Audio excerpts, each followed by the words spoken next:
لاہور تم تیاری کر لو، یہ عید کی چھٹیوں میں ایک اور آپریشن کرنے والے ہیں، تو ابھی سے تیاری ہو جائے سارے، سب تیار ہو جائے۔ اچھا جی دوسرا، اچھا یہ ہماری سوشل میڈیا کی ٹیم ویسٹ پنجاب، ان کو غلط فہمی ہے، نیوٹرلز کو غلط فہمی ہے کہ سوشل میڈیا اگر وہ تھوڑے لوگ پکڑ لیں گے تو سوشل میڈیا میں یہ بچ جائیں گے۔ کوئی بچ نہیں سکتا کیونکہ سوشل میڈیا عوام کی آواز ہے۔ اور بہاری جی، بہاری شاباش، اور گجرانوالہ، یہ سارا گجرانوالہ ہے۔ گجرانوالہ نے ویسے بڑا کمال ہماری مارچ کے اندر زبردست شرکت کی تھی۔ اس کے بعد پشاور مجھے کمزور نظر آ رہا ہے۔ پشاور میں میرے خیال میں کوئی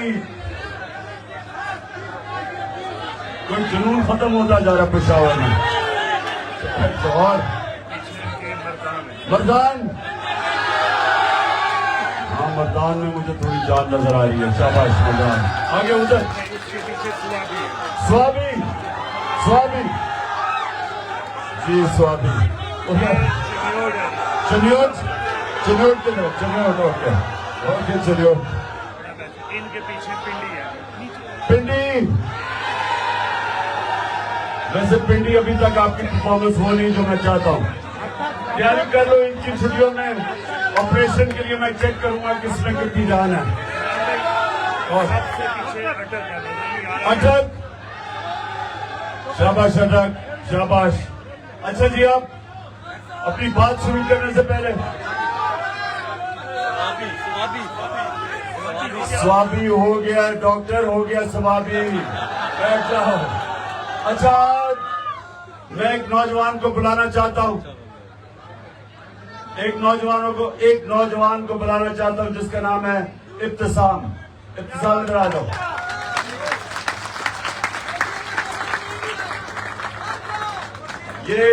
اب یہ سنو، ذرا اس کو دیکھ لو، یہ دیکھو، چپ کر کے ذرا اس نوجوان کو دیکھو۔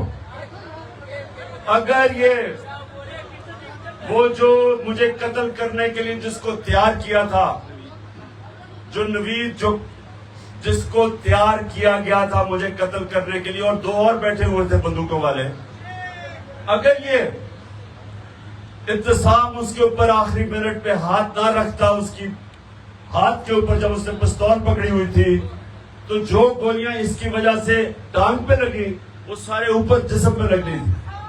تو اس آدمی نے میری جان بچائی ہے، میری نہیں، اور بھی جتنے سنو اور بھی جتنے اوپر کنٹینر میں 11 لوگوں کو گولیاں لگی، ساروں کو نیچے گولیاں لگی کیونکہ اس کی ہاتھ کی وجہ سے اس کی بندوق نیچے گئی اور گولیاں ہم سب کے نیچے لگی۔ نہیں تو اللہ کو کیا منظور تھا، لیکن اللہ نے اس کے ہاتھ سے ہماری جانیں بچانی تھی۔ تو میں آج ابتسام تمہیں وہ شخص سمجھتا ہوں۔ دیکھیں، دنیا میں جب بھی عام اس طرح کے حالات کے اندر کوئی بندوق نکالتا ہے تو لوگ بھاگ جاتے ہیں۔ آپ کہیں بھی دیکھ لیں، لوگ اپنی جان بچاتے ہیں کیونکہ لوگ نہاتے ہوتے ہیں، تو بندوق جس کے ہاتھ میں ہوتی ہے لوگ ڈرتے ہیں۔ تو یہ نوجوان نے بندوق دیکھتے ہوئے جو اس نے کیا ہے، یہ میں تو اس کو ہمیشہ یاد رکھوں گا، اور اس کو قوم کو بھی ہمیشہ یاد رکھوں گا۔ اچھا جی، آپ بیٹھیں۔ اچھا جی، میں نے آپ کو اس رمضان کے جو ایک ایسا وقت ہوتا ہے، عبادت کا وقت ہوتا ہے، اس کا مقصد کیا ہوتا ہے عبادت کا؟ اللہ سے قریب ہونا۔ اللہ کیوں ہمیں کہتا ہے 5 وقت نماز پڑھو؟ کیونکہ اللہ چاہتا ہے کہ سارا وقت یاد رکھو کہ سب کچھ دنیا میں اس کی وجہ سے ہوتا ہے، اس کی اجازت کے بغیر کچھ نہیں ہو سکتا، ساری چیزیں اس کی مرضی سے ہوتی ہیں۔ تو جتنا آپ اللہ سے اپنا رشتہ قریب کرتے ہیں، یہ نوجوانوں میری بات سن لو، اتنی آپ کی زندگی آسان ہوتی ہے۔ ہمیں یہ بڑی غلط فہمی ہوتی ہے کہ اللہ کی مرضی کے بغیر کچھ ہو سکتا ہے. یہ جو تکبر ہے اس کو اللہ سب سے بری انسان کی صلاحیت سمجھتا ہے, کیونکہ تکبر کا مطلب یہ ہوتا ہے کہ آپ اگر جیتتے ہیں تو آپ سمجھتے ہیں میں جیتا ہوں. آپ اللہ کی مرضی کے بغیر نہیں جیت سکتے. میں کھیلوں کی گراؤنڈوں میں دنیا کی ٹاپ کھلاڑیوں کے خلاف 20 سال اپنی زندگی میں کھیلا, اور جتنا میں کھیلتا گیا مجھے اس چیز کا احساس ہونا شروع ہو گیا کہ انسان جتنی محنت بھی کرے, جتنی کوشش بھی کرے,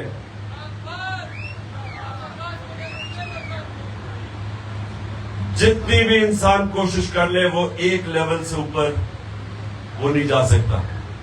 اس کے بعد اللہ کی مرضی آ جاتی ہے. انسان محنت کرتا ہے. میں سب سے زیادہ محنت کرتا تھا, سب سے زیادہ ٹریننگ کرتا تھا, پریکٹس کرتا تھا, کیونکہ میں بیلنگ دونوں کرتا تھا, بیٹنگ بھی کرتا تھا, بولنگ بھی کرتا تھا, تو باقی کھلاڑیوں سے دگنی محنت کرنی پڑتی تھی.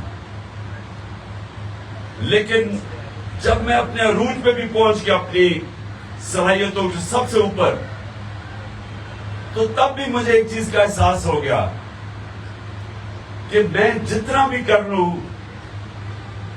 ایک سطح کے بعد میرے ہاتھ سے پھر گیم چلی جاتی تھی. میں آپ کو مثال دیتا ہوں. ہمارا تھا لاہور میں سیمی فائنل ورلڈ کپ کا 87 سیمی فائنل. پاکستان فیورٹ تھی وہ ورلڈ کپ جیتنے کے لیے. سب کا خیال تھا کہ پاکستان سب سے فیورٹ ٹیم تھی. تو ہم سب سے پہلے سیمی فائنل میں پہنچ گئے. ہم نے وہ ویسٹ انڈیز کو بھی ہرا دیا جو اس وقت کی سب سے بڑی, سب سے طاقتور ٹیم تھی.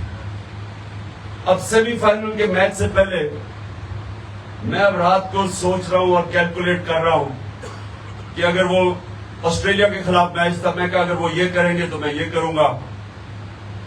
میں ساری آسٹریلین ٹیم کو جانتا تھا کیونکہ میں آسٹریلیا کرکٹ کھیل کے آیا تھا, ان کی لیگ شیفیلڈ شیلڈ کھیل کے آیا تھا, تو میں ان کے سارے کھلاڑیوں کو جانتا تھا. تو میں سونے سے پہلے اپنے ذہن پہ ایکسرسائز کر رہا تھا کہ جو بھی وہ اگر وہ یہ موو کرتے ہیں تو میرے پاس یہ کھلاڑی ہے, اگر وہ یہ کرتے ہیں تو میں یہ کروں گا. تو سونے سے پہلے میں اس نتیجے پہ آ گیا کہ وہ جو بھی کریں تو میں ان کو ہرا دوں گا. یعنی میں اس نتیجے پہ سنیں آپ. تو میں ٹیکنیکلی میں نے ہر چیز سوچی کہ میں نے کہا یہ کیسے جیت سکتے ہیں. تو میں ذہن میں ساری جب ان کی میں نے طاقت کمزوری اپنی ٹیم جو وکٹ تھی, لاہور کی وکٹ تھی, مجھے بڑی اچھی طرح اس وکٹ کا پتا تھا کہ وہ کیسے کھیلتی ہے.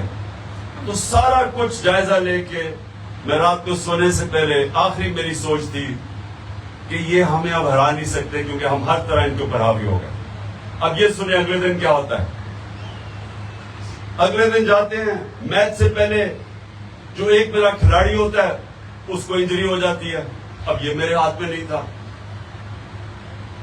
اس کے بعد جب میچ شروع ہوتا ہے تو ایک اس کے بیچ میں 2 کھلاڑیوں کی انجریز ہو جاتی ہیں. اب یہ بھی نہیں میں نے سوچا تھا. ہمارے وکٹ کیپر کے گیند لگتی ہے, وہ بیچارہ باہر چلا جاتا ہے. جو دوسرا وکٹ اس کی جگہ میاداد کرتا ہے وہ کیچ ڈراپ بھی کر دیتا ہے, 22 بھی دے دیتا ہے. پھر جو ہمارا اسپنر ہوتا ہے اس کی گیند پہ انگلی پہ گیند لگتی ہے, اس کی انگلی ٹوٹ جاتی ہے. وہ نہ بیٹنگ کر سکتا نہ بولنگ کر سکتا. اب یہ بھی نہیں میں نے سوچا تھا. اس کے بعد ان کا جو 2 نیوٹرل ٹاپ امپائر ہوتے ہیں وہ ان کی ایک ایسا فیصلہ کرتا ہے, یعنی جس بیٹسمین کو آؤٹ دینا ہوتا ہے وہ نہیں آؤٹ دیتا, دوسرے کو غلط فیصلہ کر دیتا ہے. وہ ہمیں اور نقصان ہو جاتا ہے 17-18 رنز کا. پھر جب ہم بیٹنگ کر رہے, جب جیتنے والے پوزیشن میں پہنچتے ہیں تو وہ امپائر مجھے اس ٹائم پہ آؤٹ دیتا ہے کہ جس وقت ہم جیتنے والی پوزیشن میں آ گئے تھے. اب وہ بھی نہیں میں نے سوچا تھا. تو کہنے, اور وہ ہم میچ 14 یا 17 رن سے ہار جاتے. اب میں کہنے کی آپ کو یہ کوشش کر رہا ہوں کہ اس سے سبق یہ ملتا ہے آپ کو کہ انسان جو بھی کر لیتا ہے آخر میں وہ چیزیں جو آپ کے ہاتھ میں ہی نہیں ہوتی وہ اللہ کے ہاتھ میں ہوتی. پھر اب آگے چلو. یہ تھا 87 اس سے اگلا ورلڈ کپ کھیلتے ہیں جو میرا آخری ورلڈ کپ تھا. اب سیمی فائنل میچ ہو رہا ہوتا ہے, یہ سنیں ذرا غور سے, نیوزی لینڈ کے ساتھ ہمارا سیمی فائنل کا میچ ہو رہا ہوتا ہے. وہاں کا قانون تب تھا کہ اگر آپ دوسری بیٹنگ کر رہے ہوں اور بارش ہو جائے تو وہ میچ آپ ہار جاتے تھے. وہ قانون ہی عجیب سا تھا. تو ہم دوسرے بیٹنگ کر رہے, گھنے بادل آئے ہوئے, صرف 5 منٹ بارش ہونی تھی اور میچ ختم, ہم ہار گئے تھے. تو وہ جیسے جیسے ہم جیتنا شروع کیا تو سارا جو بھرا ہوا تھا اسٹیڈیم, نیوزی لینڈ میں میچ تھا, سارے اب آسمان کی طرف دیکھ رہے ہیں کہ اب بارش شروع ہوگی. وہ تھوڑی سی بوندا باندی ہوتی تھی, وہ امپائر جاتا تھا باہر نکلنے کے, بارش رک جاتی تھی. پھر وہ تھوڑی سی بوندا, پھر وہ کہتا تھا باہر جا, سارا کراؤڈ دعائیں کر رہا تھا کہ اب بارش ہو, تو وہ بارش نہیں ہوتی تھی. 15 منٹ میچ کے بعد بارش شروع ہوئی اور 1.5 دن بارش چلی. کہنے کا مقصد یہ ہے کہ یہ ہمارے ہاتھ میں نہیں ہوتا. تو اس لیے جو اب تکبر کرتے ہیں نا کہ میں جیتا ہوں, یہ اللہ کی مرضی کے بغیر کوئی جیت نہیں سکتا. اس لیے تکبر, ایک منٹ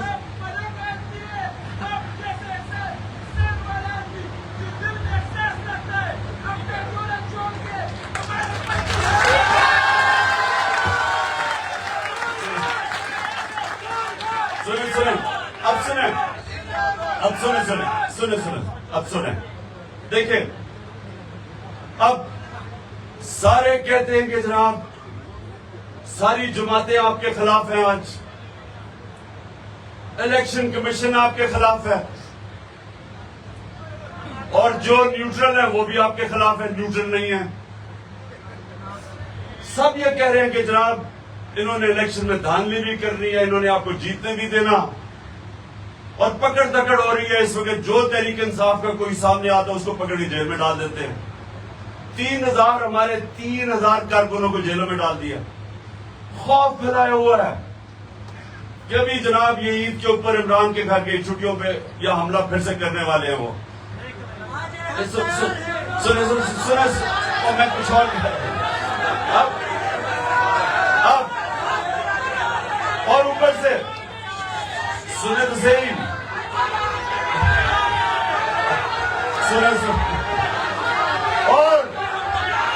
اور یہ کہہ رہے ہیں, اور وہ کہہ رہے ہیں کہ عمران کے اوپر کانٹا ڈال دیا ہے. لیکن یہ سب وہ لوگ ہیں جن کو یہ نہیں پتا کہ اوپر سب سے بڑی سپر پاور بیٹھی ہوئی ہے. وہ جب وہ آپ کے ساتھ کھڑا ہو جاتا ہے تو کوئی دنیا کی طاقت آپ کو شکست نہیں دے سکتی. جب جنگ بدر 313 مسلمان ہر کے پاس تلوار نہیں تھی, کہ انہیں ڈنڈے پکڑے ہوئے تھے. جنگ بدر میں یہ سن لو, ان کے 1000 فوجی, اوپر سے گھوڑے کو بھی سوار, جدید ہتھیار 1000. تو کس نے سمجھا تھا کہ وہ جیت جائیں گے؟ جنگ خندق میں 10,000 فوج لے کے آئے, مسلمان تھوڑے سے تھے. اور جیسے مسلمان اللہ نے ان کو وہاں سے بچایا ایک آندھ, تو وہ بھی یہ سمجھ رہے تھے مکہ کے قریش کی اب یہ ہرا دیں گے ہم ان کو. ایسی آندھی چلتی ہے, ایسی ٹھنڈی ہوا چلتی ہے کہ وہ ساری کی ساری فوج پسپا ہو کے واپس چلی جاتی ہے. تو یہ یاد رکھیے کہ اللہ بھی ہے, یہ ہمیں غلط فہمی ہے. صرف اوپر والا آپ سے چاہتا ہے کہ اس پہ ایمان رکھو. ایاک نعبد و ایاک نستعین, اللہ تیری عبادت کرتے ہیں, تیرے سے مدد مانگتے ہیں. اچھا, اور اب سنو میری بات, سنو, اب سنیں 5 منٹ رہ گئے, اس کے بعد ہم نے دعا کر دی ہے. اب میں آپ کو ایک بات آخر میں بات کرتا ہوں. دیکھو میرے نوجوانوں, یہ یاد رکھنا کہ ابھی اس نے جو شروع میں اللہ کا کلام پڑھا تھا, نجم نے جو بھی آپ سے پڑھا تھا, کہ میں کیا ذرا تھا اور مجھے اٹھا کے اللہ نے آفتاب بنا دیا یا آفتاب کے اس یعنی اس عروج پہ لے گیا. اس کا مطلب کیا ہے کہ آپ نے سب نے ایک چیز سیکھنی ہے. میرے سے ایک چیز صرف سیکھو کہ میں صرف کامیاب ایک وجہ سے ہوا ہوں ادھر تک جو پہنچا ہوں, ایک وجہ سے, کیونکہ میں ایک آزاد انسان ہوں. میں نے کبھی کسی کی غلامی قبول نہیں کی,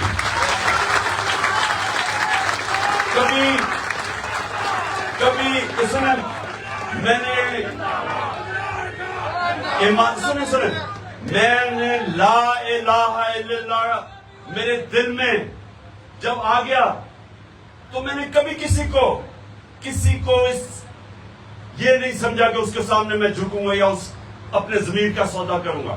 یہ یاد رکھیں, جب آپ اپنے ضمیر کا سودا کرتے ہیں پیسے سے یا خوف کی وجہ سے تو آپ لا الہ الا اللہ کے خلاف جاتے ہیں. اللہ الحق ہے. جب آپ رائے حق سے اترتے ہیں تو آپ اپنا ضمیر کا سودا کرتے ہیں, آپ شرک کرتے ہیں. میری نظر میں آپ شرک کرتے ہیں اور وہ انسان کو چھوٹا انسان بنا دیتا ہے. بس ابھی 2 منٹ رہ گئے. جب آپ اس کا مطلب سمجھ جائیں لا الہ الا اللہ کا, یہ ایک فلسفہ ہے جس نے وہ مدینہ کے ان لوگوں کو, عربوں کو جن کی حیثیت کوئی نہیں تھی, ان کو انہوں نے نبی صلی اللہ علیہ وسلم نے آزاد کر کے دنیا کی امامت کروائی. یہ تاریخ کا حصہ ہے کہ 2 سپر پاورز چند سالوں کے اندر ان کے سامنے گھٹنے ٹیک گئی. کیونکہ پاور ہے لا الہ الا اللہ میں, آپ نے سمجھنا ہے. ہم لا الہ الا اللہ پڑھتے ہیں اور لوگوں کے سامنے جھک جاتے ہیں. ہمیں سمجھ ہی نہیں ہے کہ اس کے اندر سارا فلسفہ ہے. اور ایاک نعبد و ایاک نستعین وہ ایک اور طریقہ لا الہ الا اللہ کہنے کا. اللہ صرف تیری عبادت کرتا ہوں اور صرف تیرے سے مدد مانگتا ہوں, کسی کے سامنے ہاتھ نہیں پھیلاتا. تو یہ میں نے صرف آپ کو سنا, میں ختم کر دوں. سنیں میری بات. ابھی اذان ہونے والی ہے تو ہم نے دعا مانگنی ہے اللہ سے, جو میں ہمیشہ میری پاکستان کی یہ دعا وہ آپ نے سب نے مانگنی ہے. لیکن آپ نے سب نے یہ ایک چیز یاد رکھنی ہے, اللہ نے آپ کو اشرف المخلوقات بنایا ہے, سب سے عظیم مخلوق. نہ جانوروں کو نہ فرشتوں کو اجازت ہے, ان کو کوئی اجازت نہیں ہے کہ وہ ان کے راستے ہوں, رائے حق پہ رہیں یا اترے. فرشتے صرف اللہ کی عبادت کرتے ہیں اور جانور وہ اپنے انسٹنکٹ کے مطابق چلتے ہیں. ان کو یہ جو انسانوں کو جو طاقت دیا ہے کہ آپ 2 راستے ہیں, اللہ ان کے راستے پہ لگا جن کو نعمتیں بخشی, ان کے نہیں جو اپنے تباہی کے راستے پہ جائے, ان کو نہیں دی, آپ کو دی ہے. اس کا مطلب آپ کو اللہ نے وہ موقع دیا ہے کہ آپ آسمان پہ بھی جا سکتے ہیں اور چونٹیوں کی طرح زمین پہ بھی پھر سکتے ہیں. یہ آپ کے اوپر ہے. اور اوپر جانے کا راز, اوپر کی پرواز کا راز ہے لا الہ الا اللہ. اور نبی صلی اللہ علیہ وسلم جب ہم کہتے ہیں محمد رسول اللہ تو ہم یہ کہتے ہیں کہ ہم ان کے راستے پہ چلیں گے. ان کا راستہ ہے آپ کی عظمت کا راستہ. آپ جب نماز میں مانگتے ہیں کہ اللہ سیدھے راستے پہ لگا, جن کو تُو نے نعمتیں بخشی, نبی صلی اللہ علیہ وسلم کو سب سے زیادہ نعمتیں بخشی ہے اللہ نے, کیونکہ سب سے عظیم انسان وہ تھے. اور اس لیے کیونکہ انہوں نے جو بھی کیا انہوں نے آسان راستہ نہیں لیا, مشکل راستہ لیا. مشکل راستہ آپ کی عظمت کا راستہ ہے, آسان راستہ آپ کی تباہی کا راستہ ہے. آپ کچھ بھی نہ کریں, بستر میں لیٹ جائیں, کھانا پیا کھائیں تو آپ مر جاتے ہیں, آپ تباہ ہو جاتے ہیں. آپ آسان راستہ لیں. کیوں یہ بادشاہ تباہ ہوئی؟ بادشاہ کیوں تباہ ہوئی؟ کیونکہ بادشاہ کے جو بچے تھے وہ اتنی آرام میں پلے, اتنی آسان زندگیاں تھی کہ وہ آہستہ آہستہ ختم ہو گئے. جمہوریت کیوں آگے نکلی؟ کیونکہ میرٹ کے اوپر لیڈرشپ آتی تھی, یہاں خون کے اوپر آتی تھی.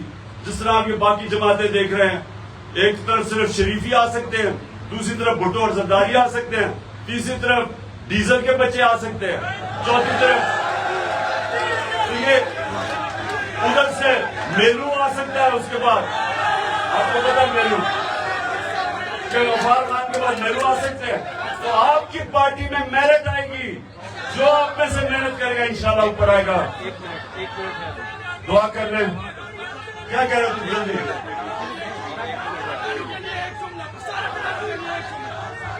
میں بار بار پٹھانوں کے لیے ایک جملہ کہتا ہوں کہ ایک اللہ نے انسان پیدا کیے دوسرے پٹھان پیدا کیے. دعا کریں سارے, ہاتھ اٹھائے, باہر بھی جو میرے ٹائیگر بیٹھے ہوئے ہیں سب ہاتھ اٹھائے.